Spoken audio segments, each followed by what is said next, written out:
समाधि। समाधि शब्द को बहुत विशाल अर्थ है। पूज्य आदिनाथ समाधि में कोटि भेद का वर्णन किया है। समाधि से मृत्यु निवारण होता है। समाधि से देह त्याग करने का अधिकार प्राप्त होता है। उत्पत्ति और मनोनाश और वासनाक्षय से मनुष्य जीवन मुक्त होता है। प्रारब्ध कर्म का क्षय होने के बाद अंतिम परब्रह्मानंद प्राप्त होता है। योगी को साधना से चित्त वृत्ति का निरोध होता है। संपूर्ण वृत्ति का निरोध संस्कार का बंधन का निरोध करता है। उसके बाद शांत, घोर और मूढ़ अवस्था का निवृत्ति भी होता है। साधक को हर्ष और शोक का मुक्ति के बाद निर्विकार स्वरूप में स्थित होकर जीवन मुक्ति प्राप्त होता है।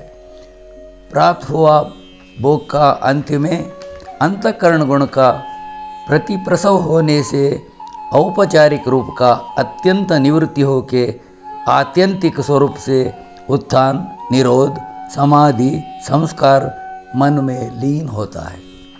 बाद में मन अस्मिता से अस्मिता, महान से महान, प्रधान में लीन ऐक्य होता है।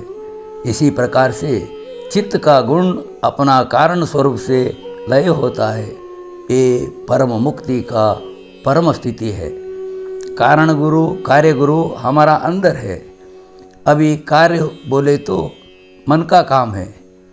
अभी हम प्रवचन करता है, बैठता है, खाता है, चलता है, ये पूरा मन का काम है। कारण से कार्य होता है।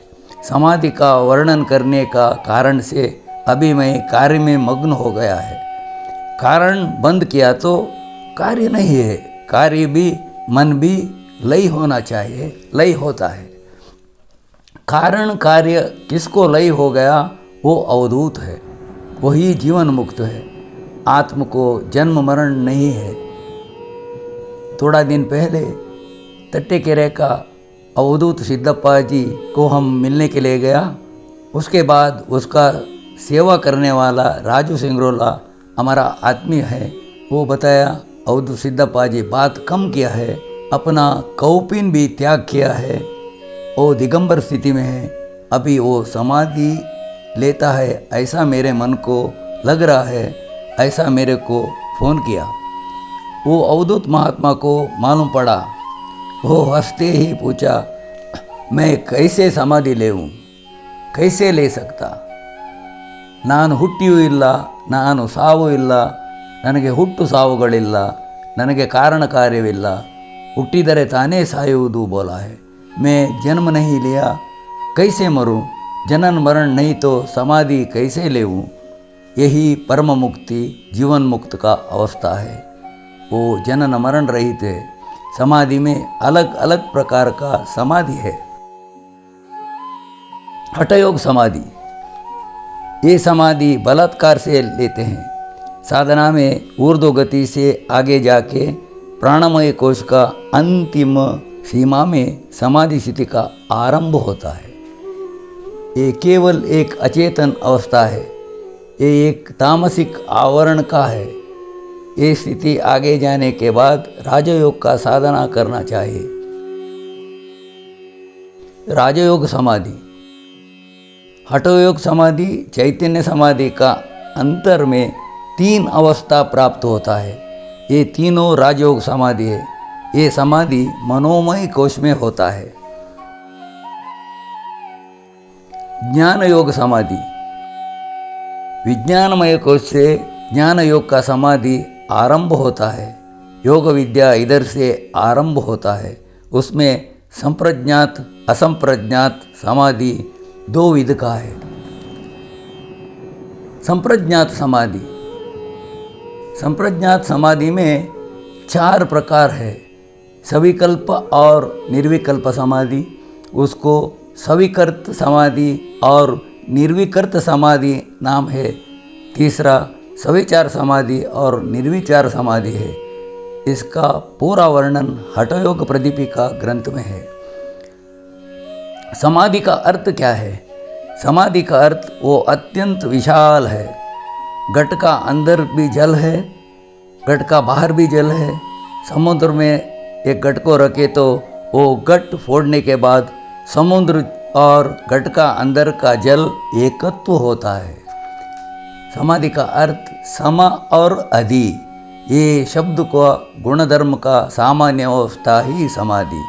सत्व रज तमो से, ये त्रिगुण से ब्रह्मांड का व्यापार चलता है। ये त्रिगुण का विषमता से मनुष्य का जीवन काम क्रोध अशांति दुख से भरता है।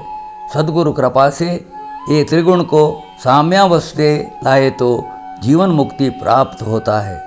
सिद्ध महायोग दीक्षा से ध्यान करके उन्मनी स्थिति प्राप्त होना चाहिए।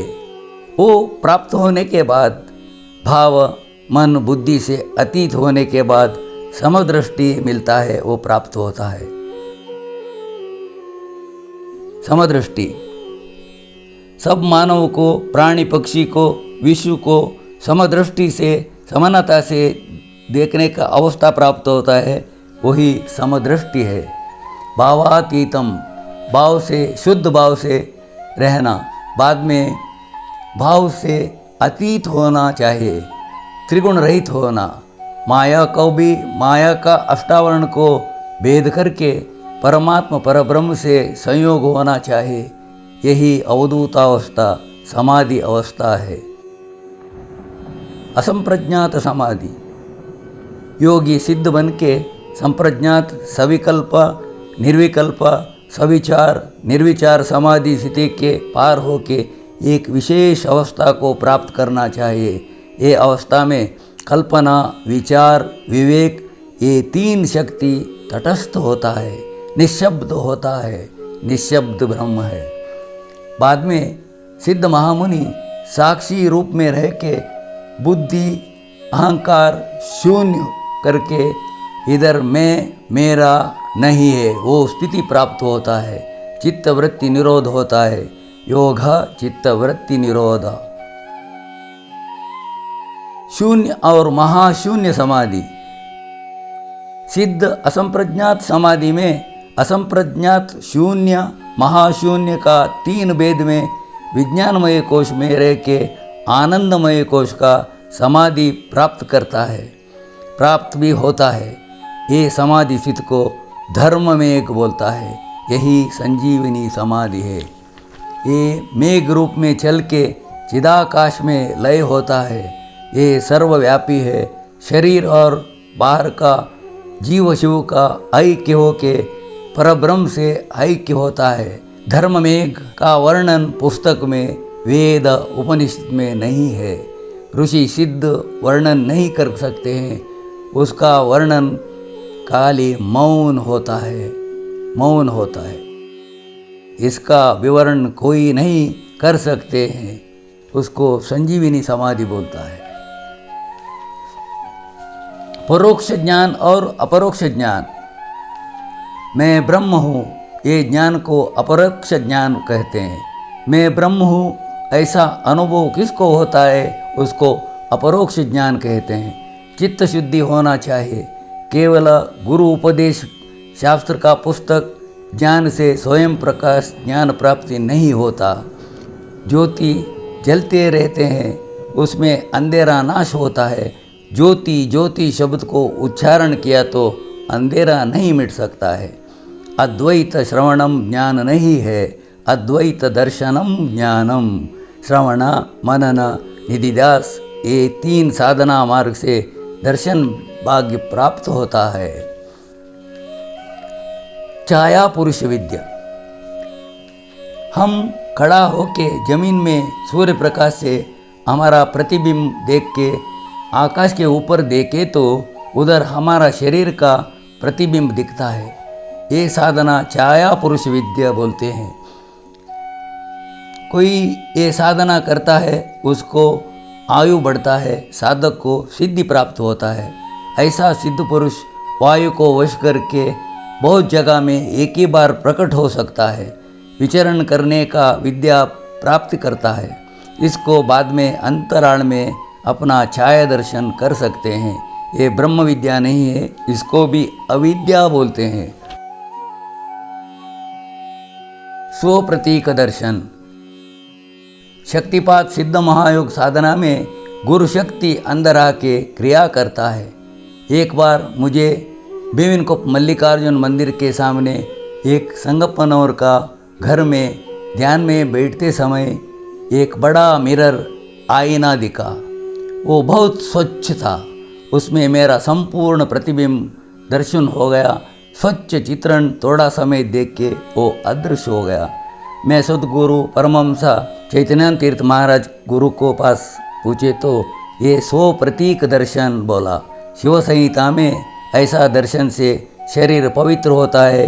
ये अनुभव के बाद साधना करने का, अनुष्ठान करने का जरूरत नहीं, ऐसा बताया।